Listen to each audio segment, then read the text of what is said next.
Hey everybody, welcome to the GeoFiles. Just so you know, I'm still a little bit under the weather. I still have this sinus infection, so if I ramble incoherently or go off on a tangent, I apologize. I will edit it out the best that I can. So what are we talking about today? Well, we talk about Snowball Earth, specifically Neoproterozoic. We're not going to deal with other supposed Snowball Earth events or deeper in the past. And the Jacobsville group and how this kind of puts this in a huge question mark into that. And I have never actually been a fan of the Snowball Earth hypothesis. It is still a hypothesis. But I'm not out to destroy it. If it turns out that all the evidence goes there, then so be it. But it's starting to go the other way. Now, in this slide here, what you're seeing is Neoproterozoic glaciation in the Earth system. Okay, so Snowball Earth isn't the only option. It's one of the options. You also have high tilt Earth, zipper rift Earth, which leads to a slush ball Earth. Now, the zipper rift Earth is interesting. It's an interesting hypothesis. The high tilt Earth, I can't buy that. I've never been able to buy that at all. Number one, because there's zero evidence of it. And another problem with it being is that the moon kind of stabilizes our axial tilt, and it's been there long since before the Neoproterozoic, so I don't think that's viable. But the zipper rift is interesting. So here's a slide showing you zipper rift Earth and how it works. Formation of technostratigraphic successions along a rifted basin margin. Basically what this is saying in a nutshell is as a rift forms, you're going to get high areas and glaciers set up on those. We do have modern analogs of this. So this does happen. Now the question is, does this explain all of it? I don't think it does, but Snowball Earth is taking it too far. And I'm going to demonstrate that here in a little bit. So that's basically in a nutshell what Snowball Earth is. So what's this? Jacobsville group. Well, I've talked about the Jacobsville group before. It used to be called the Jacobsville Sandstone. Back in 2016, I published a paper correlating the Jacobsville with the Bayfield group in Wisconsin. Jacobsville takes precedence. Bayfield was dropped. And so now it's the Jacobsville group. The formations within the Jacobsville stay the same with the addition of two more. One's a fault proximal one and the other one's a basal valley fill formation. So anyway, what you're seeing here in the paper, all my references will be cited at the end, unless it's a slide specifically made for this, and I'll talk about that. This paper I'm speaking about right now, the one in 2016 I did, it is not free. It's not available for free. You have to buy it. Sorry, I don't have the money to publish in open source journals, so I got to do closed source. And plus the journal, Stratigraphy is a pretty good journal. So what you're seeing here is our current understanding of the sedimentary fills of the mid-continental rift, and that's what the Jacobsville group is. It's the youngest of those. Okay, so I've highlighted them here in yellow so you can see those are the three main formations. The Jackson Creek's that fault proximal one with the Keweenaw Fault, and that Lance formation is the basal one I was talking about. Quickly, before I start getting too deep into Jacobsville, I want to talk about how our concept of it evolved a little bit. In the 60s, 70s, and 80s, there was some thoughts out there that the Jacobsville, because the Jacobsville shows what we call at the top an immature, mature, immature sequence. This would be like a cross section.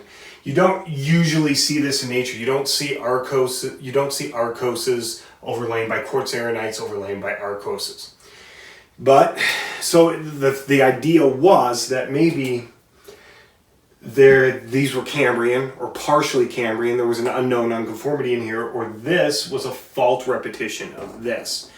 Well, we have more data since then, and actually this is the way it is. There's no recognizable significant unconformities within the Jacobsville or the Bayfield. One formation grades into another, grades into another.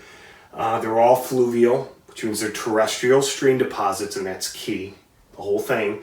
The fault proximal one is more of a conglomerate, and the basal one is likely just valley fill stream deposit, but they're all terrestrial, which means land. These are all deposited on land. That's going to be significant. So we worked out that, yes, this is the case. There's no bizarre faulting. It's not Cambrian. Some people still held to the Cambrian. They thought this might have been Cambrian, Precambrian, Precambrian. But as time went on, it came accepted that since the Oronto underlying group was Mesoproterozoic, that likely the Jacobsville was too. However, we know now that the Jacobsville is Neoproterozoic. So what you're seeing here is just quick extent of the Jacobsville. This orange on the left, this orangish tan on the left here is just kind of the Bayfield equivalent area. I added that, and that is from my paper. And as I've said before, this kind of ties into some sedimentary deposits out west in Wyoming, stuff like that. Now, the Jacobsville, what we have from the Jacobsville that we did not have in any significant abundance from before is we have detrital zircons. And Malone and others in 2015, the time I was assembling this 2016 paper, pulled some sedimentary zircons from the Jacobsville. And it wasn't like it was only a couple of zircons. It was over 2,000, I believe. And how the tectonic evolution of the area went during that time. And the tectonics also throws a wrench in this as well. So this is where the zircons were taken. Just sitting right here. It's showing you from the paper. And we go out west to Wyoming, Utah area, and we have I believe it's pronounced Uinta or Uinta deposits within the anticline here. And these deposits are known to be Neoproterozoic around 750 million years ago. So, and they're sedimentary, they do not contain glacial deposits. Here are some cross sections of the Uinta. So that's probably it. The Uinta compared to surrounding areas, just so you the stratigraphic relationships. Now these deposits are extensive, but they're not extensive. There was likely rifting going on here. This is where that zipper earth thing, as I was talking about, is coming in. And these deposits were likely deposited on the margin of a rifting basin. Now, what I'm going to show you here is this guy. The guy is going to come in and throw a mess in all this. Jacobsville group. What you need to know about the Jacobsville group is its extent. You need to understand the extent of the Jacobsville group and its equivalents, like the Bayfield group and things like that. Within the Upper Peninsula, Wisconsin, Minnesota, Iowa. See, these are extensive deposits. You can't blow these off. You can't sit here and say, oh yeah, it's just an isolated deposit, it doesn't really mess with anything. I mean, we're talking extensive deposits over the continent. These deposits extend from Lake Superior west all the way down into almost Oklahoma. And they're called the red clastics in the subsurface there. But just for the sake of argument, let's take a cross-sectional model of the Jacobsville. So this is just something I put together. You have older formations on the bottom, Orienta, Devil's Island, Chickamauga on top, the three main ones. Well, now that we have these detrital zircons, which show us the Jacobsville is Neoproterozoic and probably near the Cambrian line, but before it, we can estimate depositional ranges. Now, what you're seeing here is just some guesstimates on the depositional frame or time frame of the Jacobsville. And as you can see, it's showing a huge area. You get that 555 million on top and 900 million on the bottom. Now, the Jacobsville is only about 1.5 to 2 kilometers thick. Is it likely that it was deposited that slowly over that long of a time span? Yes. But is it also possible that the Jacobsville could fit in between a Snowball Earth event and been deposited in 20 or 30 million years? Yes, that's enough time. It's not a lot of time, but it's enough. But we can only go on what we know, and I don't think it was deposited in just an interglacial of Snowball Earth between two Snowball Earth events. That doesn't make any sense for several reasons. The tectonic history The Keweenaw Fault we know was reactivated during that time. There would be other clues that this would have other clues that there were glaciers in the area. And here's the thing with the Jacobsville. The Jacobsville has 0 glacial deposits in it. Nothing. There's no till, no diamictin. Remember, this is a terrestrial deposit. There's no outwash. There's no glacial lacustrine. Nothing. There's no drop stones in any of this. None of this has any of this. These are stream fluvial and shallow near stream lake deposits. The whole thing. Oh, the middle, the Devil's Island there, that mature part I talked about, that's actually windblown. That's aeolian. So we have stream deposits, windblown deposits, stream deposits, and in this entire sequence seems conformable with no glacial. No hint of glacial deposits anywhere. So a longer depositional time frame is strongly suggested for the Jacobsville. Is it from that 555 to that 900 million years ago? Probably not. It might be 100 million years, but even 100 million years is going to cross some sort of supposed Snowball Earth event. And there's no glacial deposits in it anywhere. Nowhere. This is just showing you the stratigraphic relationships of the Jacobsville as a whole. It's also from my paper. See, you look at the sandstones here. This is the Chickamauga sandstone, which is the youngest, and you look at this is very red. These are not very mature sands. They do show maturing up sequence within. This is along Keweenaw Bay. This is taken from Baraga Cliffs, and as you can see, these are not marine sands. These are not glacial sands. These are fluvial sands. Here's the Devil's Island. As you can see, it's most of it's not exactly a quartz arenite, but it's close. See, the thing that really separates the Jacobsville group from any younger Cambrian sandstones is that even the maturest part of the Jacobsville is still more immature than the most immature Cambrian sandstones in general. But here is Devil's Island sandstone exposed in the Upper Peninsula. And as you can see, there's relatively high angle planar crossbedding, indicating this is actually windblown in origin as opposed to stream deposited. And this is from US 141. This is the basal non-valley fill sandstone in the Orienta. This is right below the statue of Bishop Baraga on 41. Now, as you can see, there's a lot of planar crossbedding here, but this is an extreme zoom in. You can tell by the plants. So it's not...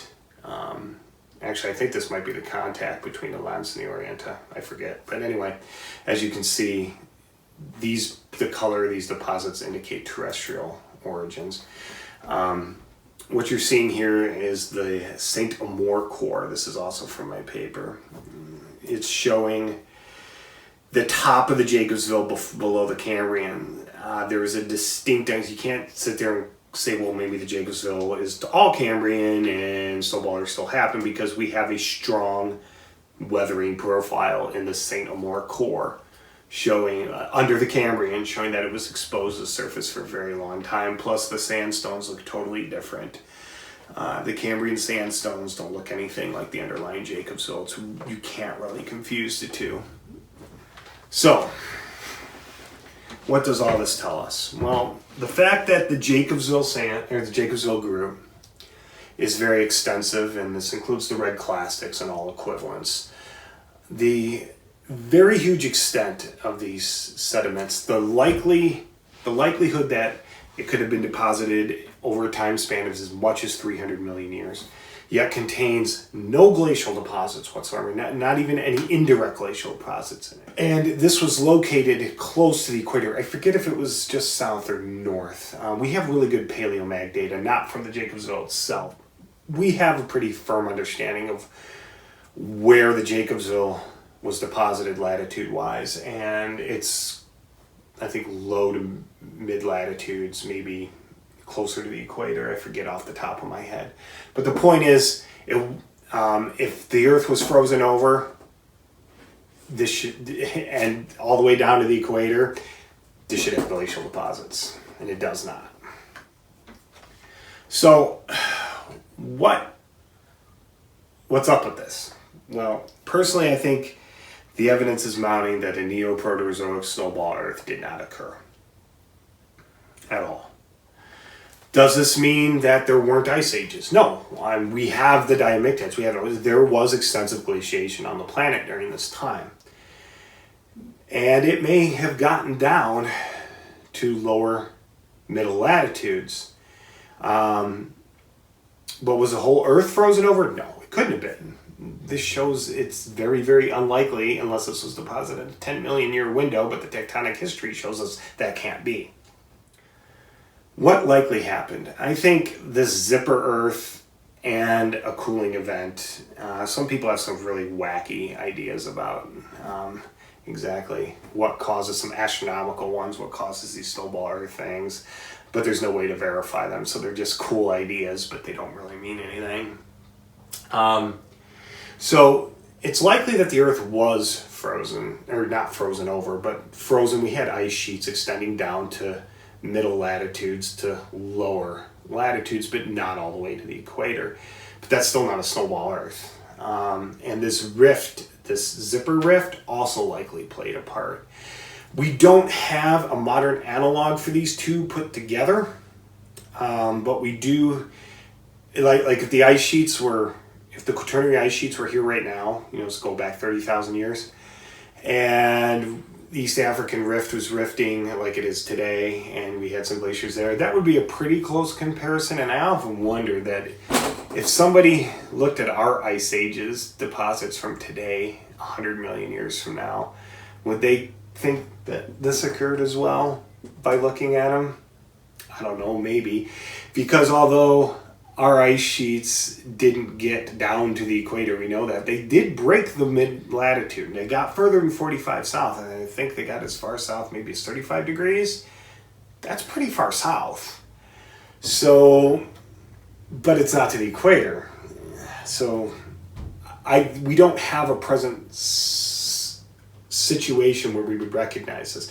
And I'm sure there's many Earth environments in the past that if we looked at, if we could go back in time, and we'd be like, oh my God, that makes total sense. But I never would have guessed this because we have no modern analogs. And this type of low latitude glaciation from the south and the north, along with the zipper rift, might be one of those scenarios. So anyway, I think that's it. I think I've rambled enough. But anyway, if you can, this is also, I haven't done another book this year. I haven't had time. We've had a lot to do, but this is my most latest one that's for sale if you want to look at it. I do have a summary. It's not a very long book. I think it's 29 pages. This is also on Amazon.